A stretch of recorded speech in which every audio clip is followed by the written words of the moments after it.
Oke, Assalamualaikum warahmatullahi wabarakatuh. Halo teman-teman semuanya, perkenalkan nama aku Syifa Sena Maruci dengan NIM akhir 078 dari Teknologi Rekayasa Otomasi yang tahun 2023. Di sini aku mendapatkan penugasan untuk membuat penjelasan mengenai RLS 2 dari mata kuliah Mekatronika dan juga Robotika. Jadi di sini pada kemarin aku juga udah menjelaskan mengenai RLS 1 dan sekarang aku akan mendapatkan materi mengenai RLS 2. Oke, mungkin kita bisa lanjut ke materi yang udah aku siapkan. Oke, mulai dari pendahuluan. Jadi di sini ada URDV ataupun Unified Robot Description Format. Itu adalah format file yang berbasis XML yang berfungsi untuk menggambarkan bentuk fisik robot secara menyeluruh, termasuk dari komponen-komponennya seperti link, bagian tubuhnya robot, kemudian ada joinnya, penghubung antar bagiannya, kemudian juga ada tampilan visualnya, terus ada area deteksi tabrakan. Kemudian dengan URDV ini kita itu bisa mempresentasikan struktur robot sesuai dengan bentuk aslinya. Selanjutnya juga di sini itu untuk menyederhanakan pembuatan URDV yang susah dan rumit. RLS ini juga menyediakan Sakro, yaitu format makro yang juga berbasis XML.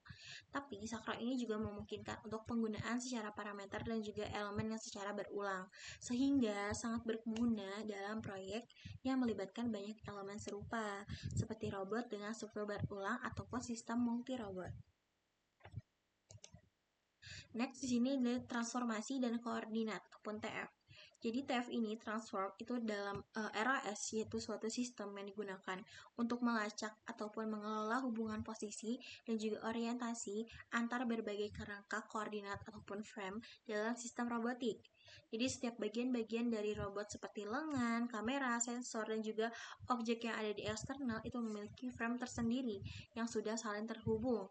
Jadi dengan TF ini ataupun transform ini kita bisa mengetahui bagaimana posisi dan arah satu frame terhadap frame lainnya, baik dalam kondisi saat ini ataupun real time ataupun secara lampau ataupun historis.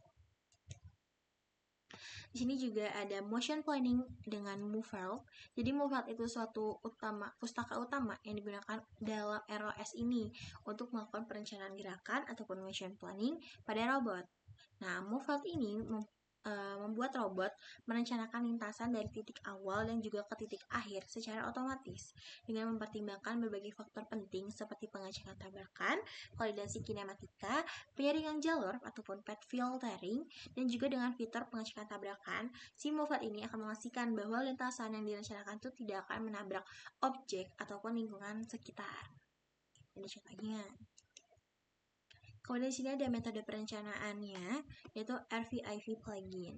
Yang pertama itu tuh untuk antarmuka grafis yang berbasis GUI yang memungkinkan pengguna itu memvisualisasikan robot dengan lingkungan secara langsung. Dan juga para pengguna akan bisa nih mengatur target posisi, melihat hasil perencanaan secara real time, dan juga menguji pergerakan robot secara interaktif. Dan metode ini tuh juga sangat ideal untuk eksplorasi awal, demonstrasi, dan debugging karena tidak memerlukan pemrograman. Kalau di sini ada API C++ atau Python digunakan untuk mengembangkan aplikasi robotik yang lebih kompleks dan juga terintegrasi. Si API ini memungkinkan pemrograman mengontrol seluruh program perencanaan gerakan secara terprogram, termasuk pemilihan planner, manipulasi target, serta eksekusi pergerakan.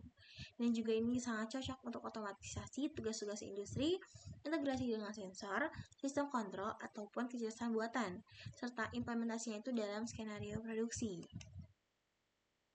Terus di sini ada 3 motion planner. Yang pertama ada OMPL ataupun Open Motion Planning Library yang menggunakan metode sampling seperti RRT dan juga RRT Connect untuk perencanaan gerak di ruang konfigurasi yang kompleks dan juga tidak terstruktur.